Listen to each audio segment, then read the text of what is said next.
Thank you. আমার union মাদারীপুরের শিবচরে 2025-26 অর্থ বছরে ফসলের উৎপাদন বৃদ্ধির লক্ষ্যে ক্ষুদ্র ও প্রান্তিক কৃষকদের মাঝে বিনামূল্যে বীজ ও রাসায়নিক সার বিতরণ কার্যক্রম উদ্বোধন করা হয়েছে।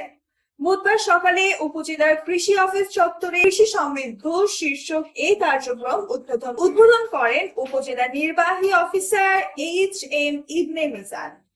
উপজেলার 19টি ইউনিয়নে মোট 3750 জন কৃষককে বিনামূল্যে সরিষা বীজ 1 কেজি, ডিএপি সার 10 কেজি ও এমওপি সার 10 কেজি করে পর্যায়ক্রমে প্রদান করা হবে বলে কৃষি অফিসার সূত্রে জানা যায়।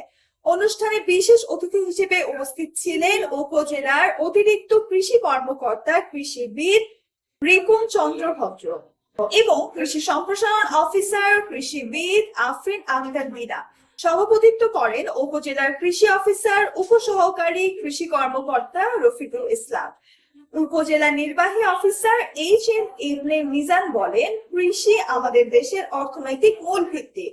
কৃষকদের এই সহায়তা শুধু তাৎক্ষণিক নয়, দীর্ঘমেয়াদী উৎপাদনশীল বৃদ্ধির ব্যবস্থা গড়ে তুলতে ভূমিকা রাখবে। Nusrat Jahan, এফবিএন news desk.